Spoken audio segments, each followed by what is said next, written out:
Sumainyo ang kapayapaan, kay buti ng Ama, kay dakila niya.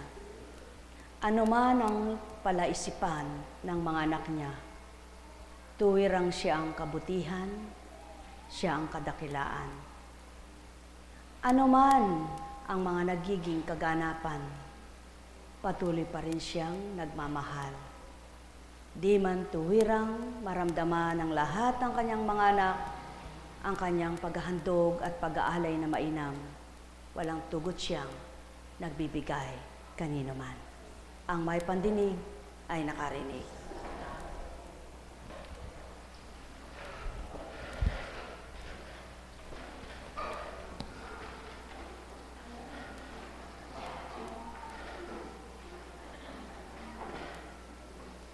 Ang nagnanasang magtagumpay sa larangan ng kabanalan, umiiwas sa kasalanan. Ginagawa niyang manahimik na lamang, anuman ang kanyang marinig sa kapwa nilalang. Anuman ang kanyang makita, tiimbagang tinitimpi niya ang kanyang sarili. Sapagkat batid niya, kung patatangay siya, maaring makatulad siya ng kapwa niya. At yaon ang nais ng Ama. Gayon ang nais ng Amang maganap sa mga anak niya, kaya't mapapalad ang patuloy na umiiwas sa pagkakamali, pagkakasala, lumalayo sa kapwa nila, magdudulot sa kanila ng kasalanan, ngunit at pasubali, hindi nila inaayawan. Sapagkat yaon ang layon at nasa ng Ama, kung wala nga magtitibay na magpapakatatag para sa nasumpungan niyang liwanag, sino nga ang makakapagtagumpay? Kaya't ang bawat pagtupad ng mga anak niya, wala namang siyang nasasabi sa mga totoo at tapat, kaya't patuloy niyang pinalalakas at pinatatatag.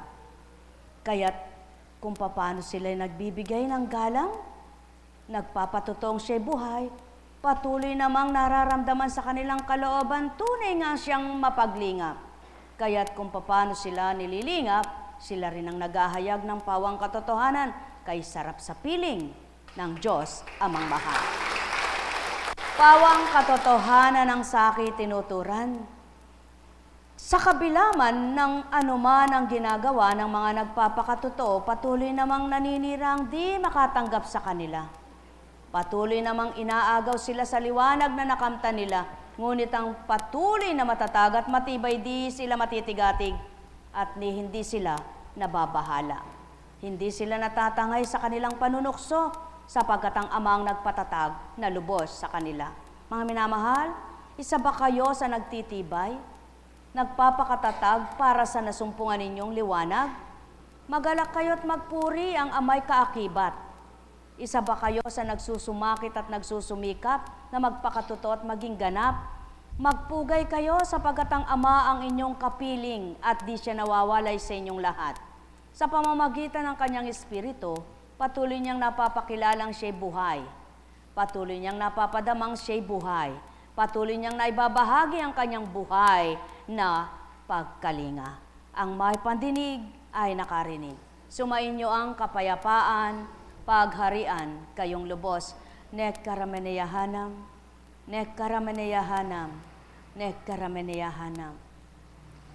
Kung iisipin mo nga ang lahat ng sinasabi ng iyong kapwa, kung marupok at mahina, maaring masiraan ka ng loob at ikaw ay manghinawa sa iyong mabuting gawa at patuloy na ginagawa.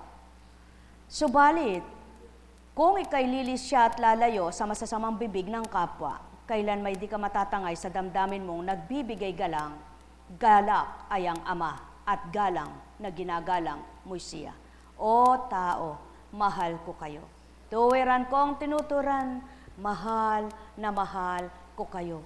Kaya't kung nagsusuri lamang ang tao, sa bawat kaganapan sa mundong ito, mapagtatanto't mapagninilayan, hindi mo nga alam ang pagdatal ng iyong kamatayan, kaya't huwag kang magmamalabis, anak na nagliwanag. Upang dooy patuloy na mapakita ng Ama ang liwanag na kinamtan mo, siyang siya at di kapwa tao mo. Nekkarameneyahanam, Nekkarameneyahanam, nekkarameneyahanam. Buhay ba ang Ama? Buhay po ba ang Diyos? Kayo ba ay narito na tinalagan niyo ang sarili niyo para ipagkaloob ang isip at damdamin niyo sa Ama? Kung magkagayon, sinisigurado ng kanyang espiritu, may mararamdaman kayong kaiba sa pagkatao nyo. Buhay ba ang Ama? Kayo ba ay patuloy na nagtitiwalang may magagawa ang Ama? Panigurado kung anong pananampalataya nyo ay magaganap sa buhay nyo. Kayo ba'y may pag-asa sa tuwina dahil siya'y buhay? 100% sapagkat siyang pag-asa ng tao. Kayo ba'y nakikinig ng mga salita niya at nililimit binubulay-bulay? Kung magkagayon, lumilinis, nagliliwanag, nahahawi ang dilim sa isip nyo. Buhay ba ang Ama? Sapagkat yaon ang Ama, gayon siya. Ang mga anak niyang nakikita niya na nasisilayan kung papaano nagsusumakit, nagsusumikap, hindi niya pababayaan. Sapagkat siyang kabutihan, siyang tagumpay ng bawat anak niyang tapat sa kanyang pagtitiwala. Kanino? Sa Ama. Buhay ba ang Ama? O kay buti ng Ama, kay dakila niya? Tunay na wagas at tapat ang pagmamahal niya. Walang maliw noon, ngayon at kailanman, kaya't walang pagkabulang kanyang salita. Kayo'y magsipaghanda. Kung nababatid nga lamang ng isang tahanang may isang tahanan nang magnanakaw kung anong oras siya ipapasukin, di sana'y alam niyang paghandaan. Subalit wala nga. Ang kamatayan ay hambing sa pagnanakaw, hambing sa magnanakaw, na hindi alam nung nanakawan kung kailan siya mananakawan. Gayon din ang buhay na pahiram. Malakas ka ngayon, masigla ka, sa hindi mo namamalayan. Mabalitaan, patay ka na, tulad ng kaganapan kanina. Kaya, kung ang lahat ay may galak at tuwa, o sulong, mga minamahal ko, ilan sa inyo rito, nagpapagamot, may sakit, ganito ang sakit, ganito ang kasakit, ganito ang sakit. O yung namatay na yun, nagtuturo, maliligo para magturo. Para makapasok. Bakit ngayon? Nandoon siya sa mga mahal, ganyan lang ang buhay. Pawang katotohanan, magnilay kayo at magbulay. Kaya't sa inyong lahat, tigibin nyo ng galak ang puso nyo. Magnilay kayong totoo, amay tanggapin ninyo, magtiwala kayo sa Kanya. Buhay ba ang Ama? Isang maliwanag lamang na dapat ninyong pagnilayan, kinatatakutan ng taong sakit niya. Subalit, tingnan nyo nga, kay lakas-lakas, kay sigla-sigla. Subalit anong naganap? Sumainyo ang kapayapaan. Buhay po ba ang Ama? Kay buti ng Ama. Sadyang kapag tumindig ka sa harapang ito at ikay ginamit ng Panginoon, ang ibibigkas niya sa iyo yung makapupulot ng aral ng kapwa mo. Kaya't yung mga tapat at totoong lingkod, pag tindig nila dito ay talagang may kapupulutan ng aral ang sasabihin nila sa inyo. Kaya kayo ay magnilay at wag lamang pipili kayo ng gugustuhin ninyo. Bawat tumitindig dito, gustuhin niyo yung mga sinasabi nila. Kapupulutan ninyo siguradong sigurado. Buhay ba ang Ama? Kung batid ng Ama na ang Kristo lamang ay maaari nang magbago at matapos niya ang misyon niya, di sana hindi na humirang ng apostol. Buhay ba ang Ama? Nang dahil batid ng Kristo at batid ng Ama na kailangang maipamahagi ang kanyang taglay, ang kanyang kaloob, kaya humirang ng apostol ang Kristo. Gayon din sa gawain ito, sapagkat ang nais ng Ama, makinabang ang mga anak niya. Sa libre niyang ibinigay, maipamahagi ng libre. Buhay ba ang Ama? Kaya naman, ang kanyang mga lingkod na nagsusumakit at nagsusumikap na sa kanya'y makatupad, tumatalimang ganap. Iniiwan ang tahanan, ang mga mahahalagang bagay, ang pamilyang minamahal upang tuparin ang pag-aatas. Kaya't kung inyong nanamnamin ang kanilang mga binabahagi, mayroon di kayong kapupulutan ng aral. Mayroon di kayong kapakinabangan. Kaya't pahalagahan ninyo ang kapwa nyo. At pahahalagahan kayo ng Ama na nagpapahalaga kahit na kanino. Sapagkat ang Ama ang kahalagahan at ang pinahahalagahan niya'y mga anak niyang minamahal. Buhay ba ang Ama? Kaya sa inyong lahat, ang pamumula ay huwag nang gawin. Ang paghatol ay huwag nang tupdin. Ang panghusga'y pigilin na nang makinabang ang puso ninyo ay mabagong totoo. Nang ang isip ninyo'y luminis at magliwanag makaunawa nang makatanggap kayong lubos. Ang may pandinig ay nakarinig. Sumayinyong kapayapaan, pagharian kayo. Nekkaramaniyahanam, nekkaramaniyahanam, nekkaramaniyahanam. Buhay ba ang Ama? Buhay ba ang Ama? Buhay po ba ang Diyos? Alam niyo po, kung kayo lamang ang nasa kalalagayan namin, ang mga naglilingkod, alam niyo po, yung mga sinasabi ng Espiritu ng mga minimisahe sa inyo, ikagagalak ng puso niyo.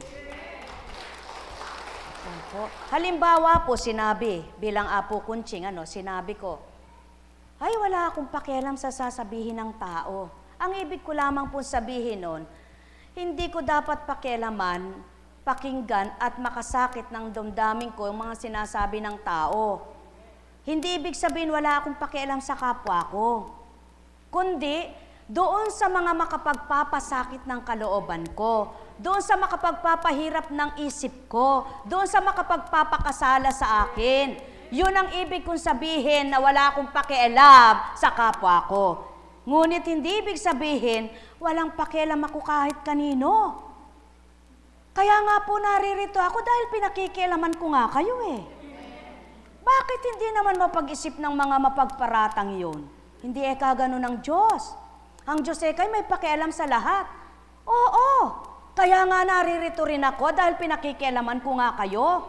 Ngunit doon sa magkakasala ko, hindi ako makikinig. Wala akong pakialam. Sa makapagdudulot ng dilim sa isip ko, wala akong pakialam. Subalit sa inyong lahat, may pakialam ako sa mga gugusto at tatanggap. Alam niyo po, habang nagluluwat, lalong nagliliwanag ang lahat sa akin. Ang Diyos pala'y napakabuti talaga. At nang dahil siya'y mabuting tinanggap mo, pati puso niya, na inangkop niya sa'yo, nadarama mo. Kaya pati puso mo, naiiba na rin. Buhay ba ang Ama? Kaya nawa, bago po humatol ang tao, bago po humusga, intindihin muna yung sinasabi. Ayun po ang ibig ko sabihin. Kapag nagsalita, halimbawa, nagsalita po ako ng wala akong pakialam sa inyo. Ano man ang sabihin ninyo, yun po ang ibig ko sabihin, hindi ko po pakikinggan, hindi ko tatanggapin, hindi ko paghihirapan ng loob ng isipan nang hindi ako matangay sa damdaming tao. Sapagkat kapag natangay ako sa damdaming tao, maaring manghinawa ako sa mabuting gusto ng Amang gawin ko. Buhay ba ang Ama?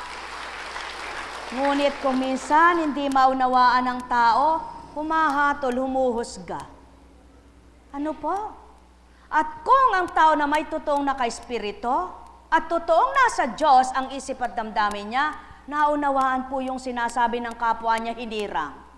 Yung kapwa niya nakadama kahit hindi siya hinirang dahil naunawaan niya na ang kalooban ng Ama.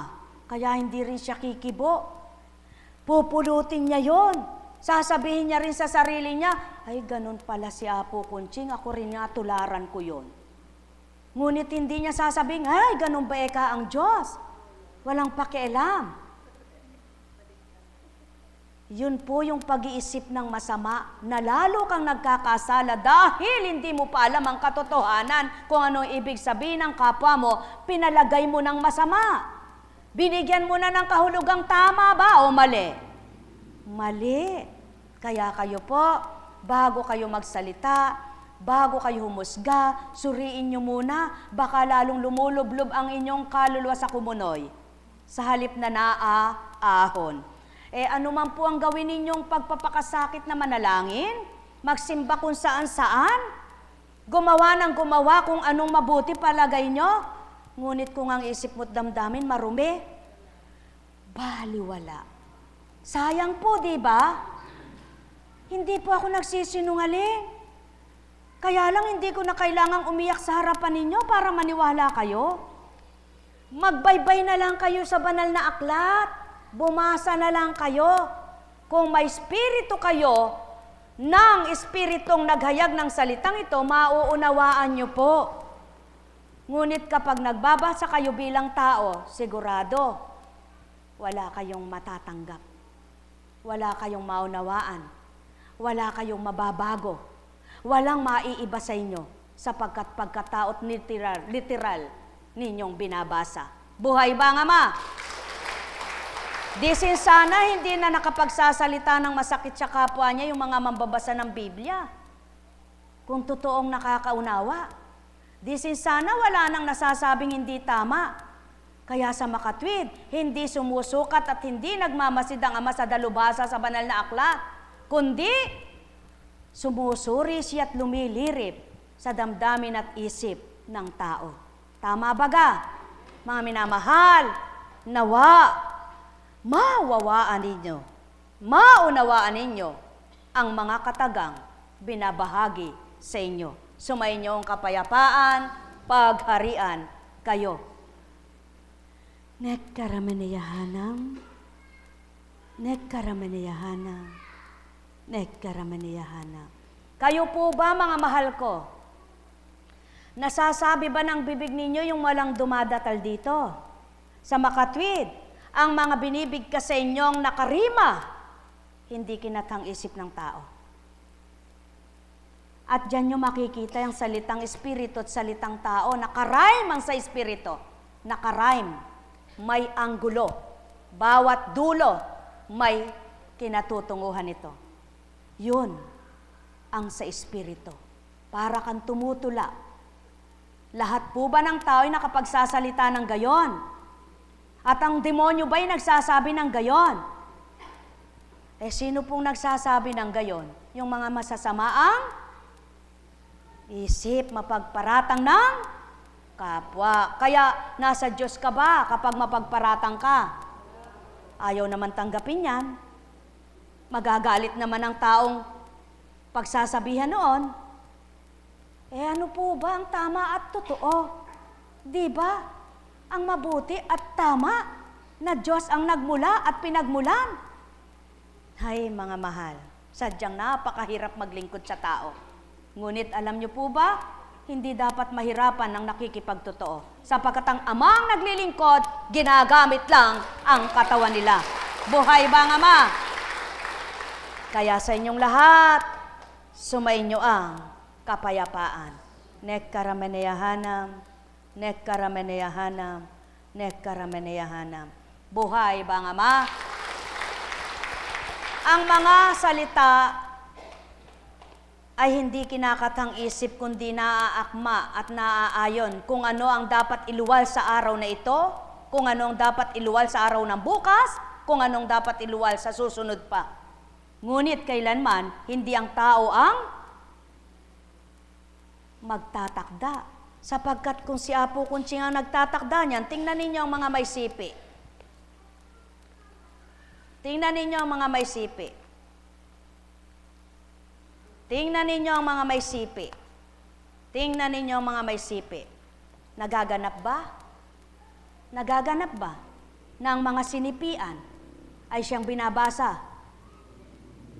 Yan, mga mahal ko ang patotoo, na hindi si Apo Kunching ang nagtatakdak, nagtatalaga ng ihahayag sa araw na yaon.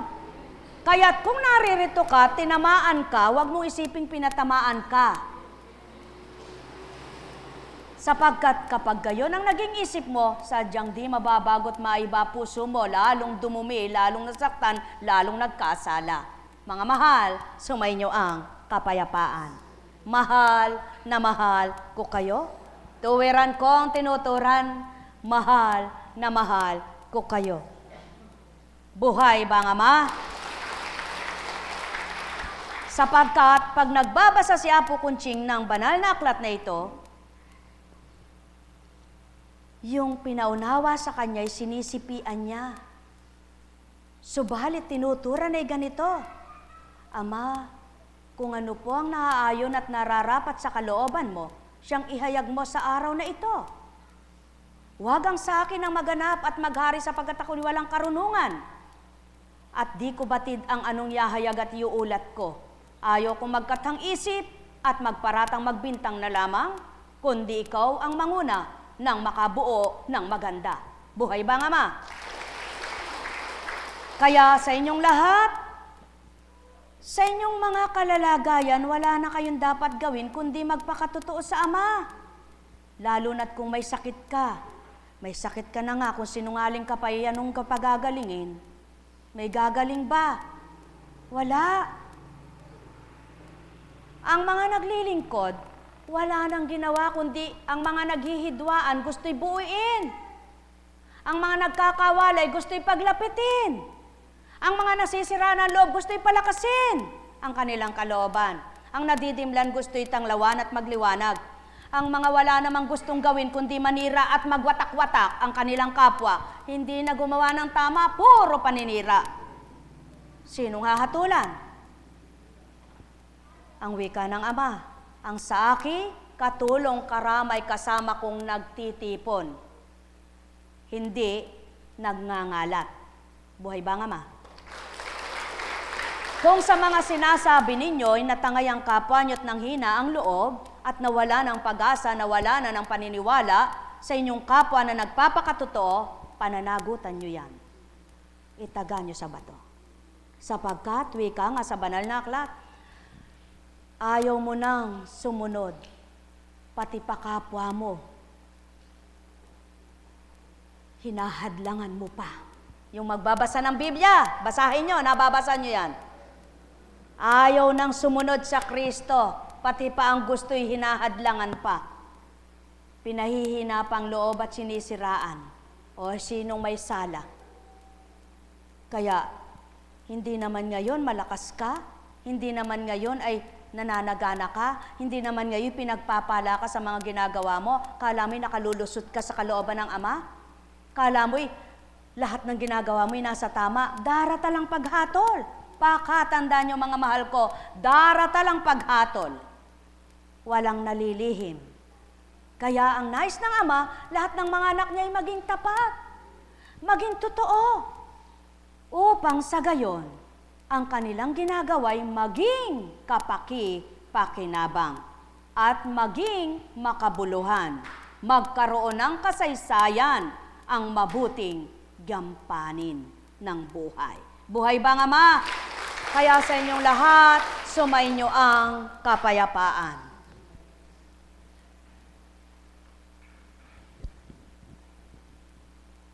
Ayon kay Lucas, pinag-uusapan ng ilan sa kanila ang templo, ang kahangahangang mga bato na ginamit dito at ang mga palamuti nito na inihandog ng mga tao.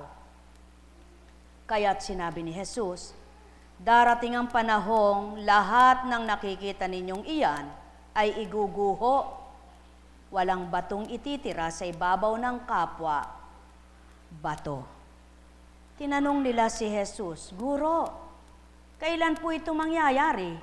At anong magiging palatandaan na ito'y magaganap na?"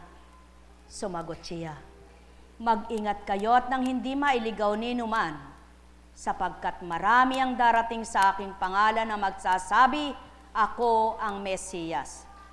At dumating na ang panahon, huwag kayong susunod sa kanila. Huwag kayong mabagabag kung makabalita kayo ng mga digmaan at mga himagsikan. Dapat mangyari ang mga ito. Ngunit, hindi darating kara-karaka ang wakas." At sinabi pa niya, "Makikipagdigma ang bansa laban sa kapwa bansa, at ang kaharian sa kapwa kaharian. Magkakaroon ng malalakas na lindol, magkakagutom at magkakasalot sa iba't ibang dako. May lilitaw na mga kakilakilabot na bagay at mga kagilagilalas na tanda mula sa langit." Mga minamahal, kung minsan ang pinagtutuon ng pansin ng tao yung mga bali-balita, magwawakas na eka ang mundo. May magaganap eka sa ganun dako. Ganito pala eka ang nangyayari kay Pedro at kay Juan. Naku eka, nabalitaan mo ba yung balitang gayon? Subalit ang pinagtutuunan na marapat nilang pagtuunan ay ang kaligtasan ng kaluluwa ay hindi nila magawa. Hindi nila mapagbigyan ng pansin. Hindi nila mabigyang kabuluhan. Sino ang tinutukoy na templo? Alin ang tinutukoy na templo ng panahon na yun ng Kristo? Ang mga pinag-uusapan nilang kay ganda ng mga bato. At ang palagay nila yaon ang mawawasak. Hindi nila pinapalagay na ang paghahari ng Ama walang makapagwawasak kailanman. Sapagkat hindi nila pinaniniwalaan na ang ibig niyang sabihin, pagkatapos niyang mamatay, muli siyang mabubuhay. Sa mga taong tapat at makatotohanan, nabubuhay ang pag-asa nila. Sa mga taong kumikilala at nagniniwala sa Ama'y nabubuhay ang ligaya. Sapagkat sila ang templo ng Diyos Ama. Doon naghahari sa kanilang katauhan, sa kanilang damdamin at kaisipan, ang kanyang mabubuting gawa at mga aral. Kaya naman, ang sinumang kanyang anak na tuwirang kilala at kumikilala pang lubos, walang tigatig sa anumang mga balita, sapagkat batid niya, anuman ang mabalitaan nila at anuman ang mabatid nila, kundi takda nila ay mabubuhay pa rin sila. Yaon ang Ama, bumubuhay ng mga patay, nagbubuhay ng mga patay, at pumapatay ng mga buhay. Kaya't kung papaano niya nagawang maisilang ang tao sa lupa, magagawa niyang bawiin ang buhay na isinilang sa lupa. Kaya't kung siya'y kikilalanin at tuwirang hahanapin, maituturo ng kanyang espiritu ang dapat tupdin at gawin. Kaya't walang pagkabahala sa mga anak niyang tapat na kumikilala sa kanyang magagawa. Mga minamahal, napagharian ba kayo ng Ama? Pinaghaharian ba kayo ng espiritu niya? 100%, maiiba ang kalooban nyo. Maiiba ang kaisipan nyo. Maiiba ang pananaw nyo sa buhay. Maiiba ang mithiin ninyo. Maiiba ang panlasa ninyo sa buhay. Sapagkat ang panlasang pagnanasa ay di kanya, kundi ang pagnanasang makatupad sa totoo, sa kanya nagmumula ito. O tao, kaya't ang sino mang magsalita sa kapwa-tao niya nang hindi tama at marapat, mananagot siya sa Ama. Sumainyong kapayapaan, pagharian, kayong lubos. Nekkarameneyahanam, nekkarameneyahanam, nekkarameneyahanam. Buhay ba ang Ama? Buhay ba ang Ama? Napapatotohanan ng Diyos ang paghahari ng kanyang espiritu kapag may pinatutupad siya sa iyong pagkatao bilang ginagamit niya. Bilang nga po kunching, kumisan dumaratal yung pagnanasa mong matulog pa, yung pagmimithi mong magpahinga, subalit kapag nangusap ang espiritu, tatalim at susunod ka. Isang halimbawa po kanina, Hindi ko nasasabihin kung anong oras ako natulog. Tanging kapatid ko nakababatid kung anong oras kami natulog na dalawa. Sapagkat parehas kaming may sinasagot siya. At hindi ko na po sasabihin kung ilan ang mga sinasagot at kung ano-anong mga sinasagot. Tanging Ama na, nakaririnig, nakakakita, nakakabasa. Ano po? Sa makatwide, ganito. Gusto ko pang matulog. Subalit ako'y nakapikit. Anak, magbangon ka na. Imulat mo ang iyong mga mata, ako ang lakas, ako ang sigla mo. Nang dahil nakadatal, nakadaloy, kinuha ko ang iPad na dapat ay ako ay magbibilad. Sapagkat sabi ko, hindi na ako nakapagbibilad. Para makapagbilad ako, pumunta ako sa likuran, pumunta ako sa daan, dahil wala na pong pagsisikatan ng araw ang aming bakura at tahanan. Yaon ang binabata ko na walang batid ng mga tao. Sapagkat kung dati lumabas kay may maluwang kang makikita, ngayon wala na. Ngunit kay saya, sapagkat maraming nakikinabang na anak ng Ama. Sa madaling salita, dapat papanik subalit hindi. Nagtala. Tala ng tala, tala ng tala. Hanggang sa pumasok ang kabiyak ng puso at ay, kung maaari daw po kayong sunduin. Kasi po ay emergency lang po.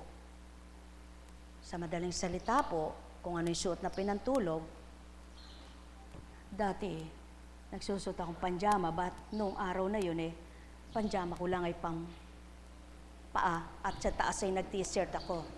Kaya pala, syempre po pag emergency, tatalima ka na, hindi mo na kailangan magsuklay, hindi mo na kailangan magbihis. Emergency. Ngayon, iniwanan ko yung aking tinatalaan at pasubali mamaya na.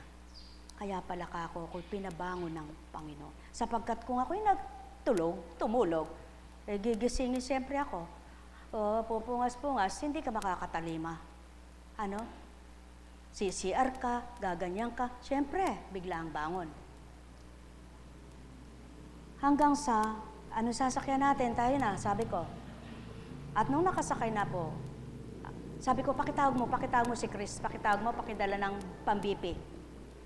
At nung nakasakay na si Chris, anak, bumaba ka, kumuha ka ng ostya. Kung kalooban ng Ama, may susubo pa ito. Sabi po. Hanggang sa, tara na, malis na. Sa madaling salita, nasa lubong namin doon ang sasakyan. Bumaba kami ng sapagkat hindi maaring makadaan, malaki yung sasakyan nila, tricycle, kailangan bumalik ang tricycle. Di, kami po, ni Chris ay sumakay, binuksan nila yung ay si Apo pala di sumakay na kami. Pag kapasok ko po, tinignan ko, sabi ko, Ama, mabubuhay pa po ba siya? Nagsalita, nangusap ang Espiritu. Pagkatapos, Chris, pakibipi mo nga anak. Ako naman po'y pinisil-pisil ko ang paa at tiningnan ko yung ginanyan, wala na, sabi sa akin.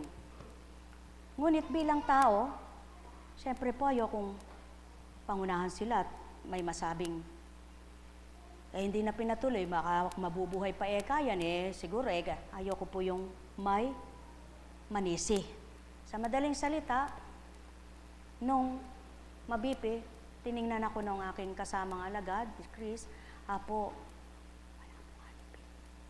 tara na, batid ko. Nang dahil po, nakaganon lang akong mahina lang usapan nila, pero narinig ko kay Castro daw dadalhin, anak, tara na, baba na tayo. Pwede po ba? Tapos tinakpik yung kapatid nung namatay at ginanyan. Sabi, kapatid, ginanon. Pero siyempre po, hindi ko masabing wag na ituloy. Ngayon, bumaba na kami, wala man kaming kakusing-kusing na barya, sabi ko, may pera ka ba? Wala po. Tara, sakay na tayong tricycle, uwi na tayo. Manghiram na lang tayo pagdating doon. tsaka bayaran. Sabi ko, di, nakasakay na po kami. Pagdating ko dito, pumasok akong adoration. Sabi ko, Panginoon, hindi ko man po nasabing, himala na lang kung mabubuhay sapagkat nagmamadali po sila, patotohanan mo po kung anong marapat, sabi ko. Hindi ko hangad ang kanyang kamatayan, gusto ko pa po siyang mabuhay, subalit, kung nais mong mapatotohanan ng sinabi, ikaw na po ang may nasa. Ayoko pong pangunahan ka. Yan po. Subalit, pinakikita sa akin pagdating doon, nire-revive lang or ano, ayun po, salamat sa Ama. Parang kailan lang na yung namatay na yaon ay salamat po. Ako'y nalungkot din dahil kahit papano na may naniniwala sa akin yun Isang araw, hindi ko nasasabing kung anong buwan, nakiusap siya na kung pwedeng magkasarili niyan kami, may sinabi siya at ganun. Kaya nagpuri ako sa Ama nang malaman kong wala na pala. Ano po ang ibig ko sabihin, mga minamahal? Napakabuti ng Diyos kung mararamdaman lamang ninyo. Kumikilos siya sa bawat sandali. Hindi na po kailangang ako'y paniwalaan nyo o ako'y pagtiwalaan nyo. Siya po, paniwalaan at pagtiwalaan nyo. Subalit, ang masasabi ko naman po sa inyo, kung mapagtitiwalaan nyo po ang Diyos at pinaniniwalaan nyo na po siya, makakaramdam na rin po kayo ng paniniwala at pagtitiwala sa akin, maging sa kapwa na hinirang. Yaon ang patotoo na ang pinaglilingkuran namin at nadama ninyo'y iisa. Ngunit gaano man ang sinasabi ninyo, hindi po ako nagpapatama at hindi ako nagagalit. Ano po? Gusto ko lamang pong magpakatotoo sa inyo. Gaano man ang sinasabi ninyo na kahit siya naman may Diyos at kahit siya may kakasimba kayo, na kaya lang po kayo magtutungo doon at kaya lang po kayo magsisimba o kaya alis kayo dito, may sama naman kayo ng loob o dili kaya meron kayong hindi gusto o kapintasan dito, hindi pa rin po kayo totoo sa Diyos. Sapagkat hindi naman po kami magbabata kung hindi siya ang pinaglilingkuran Diretsahan ko pong sasabihin sa inyo, 100%, hindi ako maglolokalokahan para maglingkod ng ganito na wala namang pakinabang. May bayad po ba kayo? Nagbayad po ba kayo? Napapatotohanan po sa amin ng Diyos, kaya patuloy ako naglilingkod. Reality, yun po ang sinasabing reality. Realidad ng tao na nagaganap sa buhay namin ang kanyang salita. Natural na mula sa Kanya. Bakit po? Patotoong hindi man kami nakikinabang sa pinaglilingkuran, siya naman ang nagbibigay pakinabang sa amin. Sapagkat, tanggapin at hindi paniwalaan at hindi po kami nagmimithi ng pakinabang sa inyo. Ngunit hindi man kami nagmimithing pakinabang sa inyo, hindi naman po kami pinababayaan ng Diyos